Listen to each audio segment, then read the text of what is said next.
Hello lovely people, my name's Emma and today I'm doing the classics book tag. This tag was originally created by somebody whose blog I found, which I think is called something like It's a Book Thing or a Book World or something like that. I've linked the original down below, but it's a tag that's been around for quite a long time and many booktubers have now done it. I wasn't personally tagged by anybody, I just really like classics and now think that I've read enough that I can meaningfully do this tag. I actually looked up this tag probably around this time last year when I was trying to get into classics for the first time really, and it was a really good way for me to find other channels that like to read classics, and I used it to try and increase the people who are subscribed to who like classics, and now I feel like I have read enough that I have like some meaningful answers, which is really cool and exciting. So question number one is an overhyped classic that you didn't personally like, and for me I actually struggle with this question because I've really enjoyed pretty much all the classics I've read so far. I've been quite picky with what I'm reading and doing a fair amount of research before going into them to try and make sure that I'm not wasting my time. One that the writing style didn't really work for me is Brave New World by Huxley.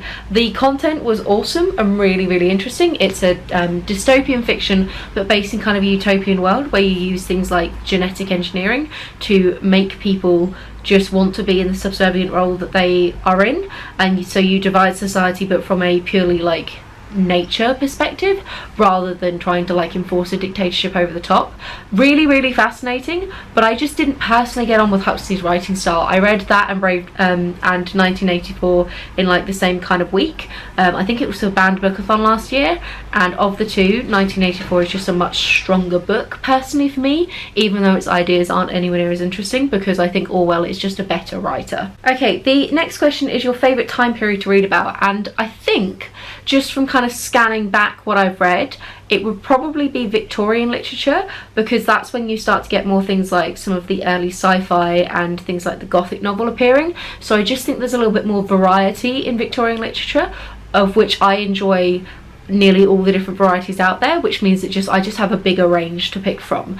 Having said this, I haven't actually touched on a crazy amount in other time periods, so that's a very tentative putting forward Victorian literature, but it could just be a bit of like an internal bias right now, and maybe I do need to read a bit more. I like Regency, I like Austen, so there's definitely some other ones that have been good in there, and honestly I'm kind of bad with my history, so there might be some books that I'm considering to be Victorian that turn out to be like Edwardian, but let's be honest, it's all a little bit arbitrary, so I think Victorian literature is the one I like the most at the moment. Favourite fairy tale? I don't have one, sorry. Super boring, I know. I like a lot of the modern retellings of them, but I couldn't pinpoint a particular one that I enjoy a retelling of more than others, so my bad.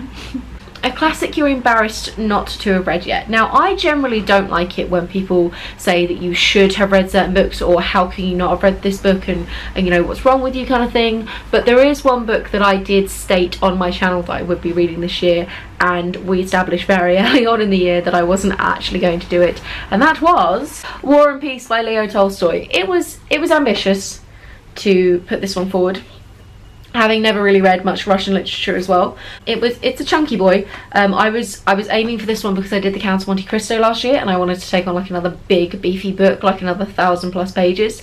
I feel like this was taking off a chunk more than I can actually chew, so I'm not going to read it this year. It's definitely a failed. I'm a little bit embarrassed by that fact, but you live and you learn, and eventually one day I might read this. It's stunning, so fingers crossed, but I'm mildly embarrassed, but like not really, because meh, like read what you want to read. There's no book that's embarrassing to not have read. Top 5 classics I want to read soon. Now this was difficult to narrow down, but I do have 5. So I would quite like to get to Jane Eyre quite soon, or potentially Villette from Charlotte Bronte. They're both Charlotte Bronte. I'm slightly more interested in Villette, but I happen to own Jane Eyre, so it kind of makes sense to read the one that I have. I also have it on audiobook, so I really have no excuse. I have so many formats to pick from.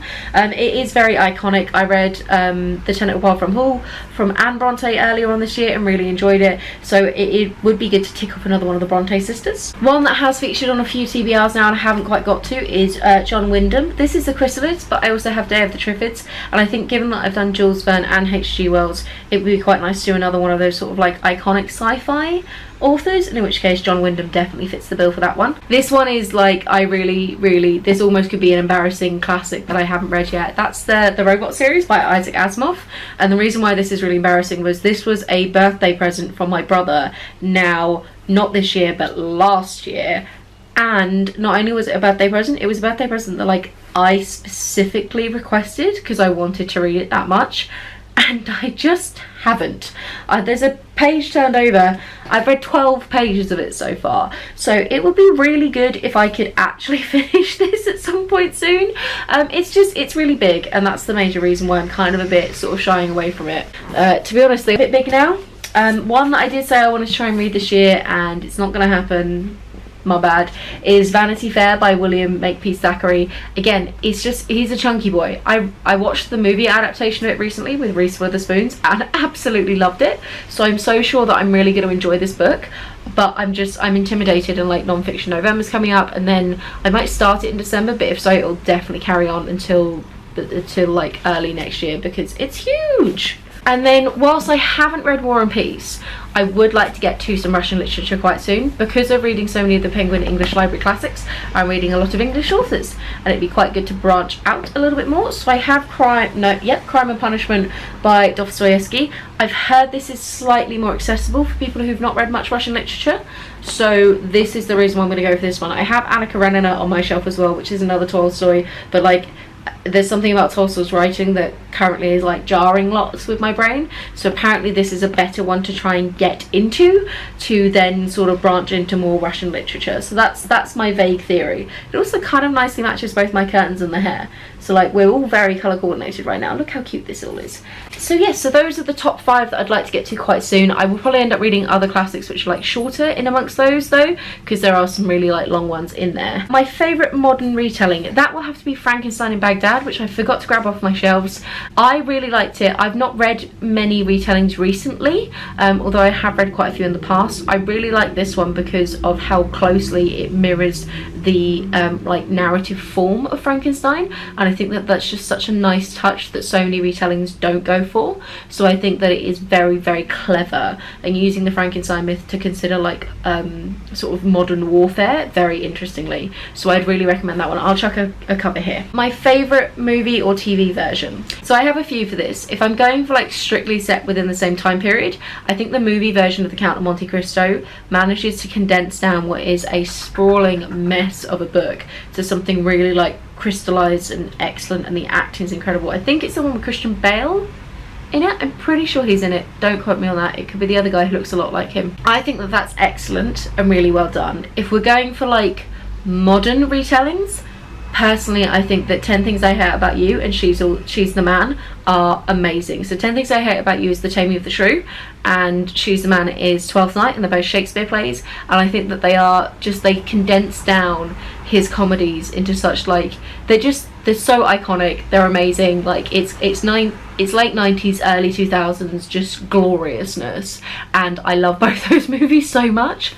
And then for like strict retelling, I think that the Lord of the Flies movie, the one that was made in like the 80s, it captures the like horror of Lord of the Flies so much better than the book, because in the book it can be almost kind of easy to forget that we're talking about like kids in the book, whereas when you see the kids on screen doing these despicable, horrible things, I think it really, really drives home just how terrifying that book actually is. So those are my favourite adaptations, of which there are quite a few. And then the next question is like, what's your least favourite, or what do you think is the worst adaptation out there?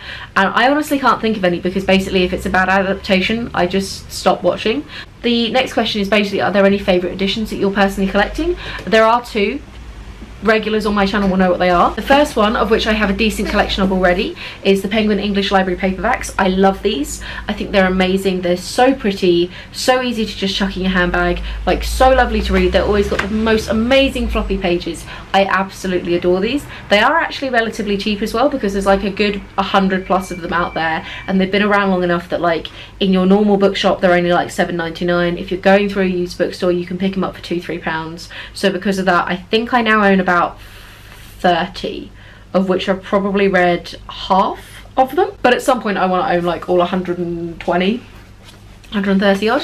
And then another one that I'm like far more casually collecting, that I definitely don't want the whole collection because it's like 300 plus in the collection, but I want some very specific titles of them. I think I really want a good like 50 in their collection, but that's the Everyman's Library editions. There we go. So they have two kinds. They have ones with black spines, and then they have ones with red spines. The red spines are modern classics, the black ones are like classics.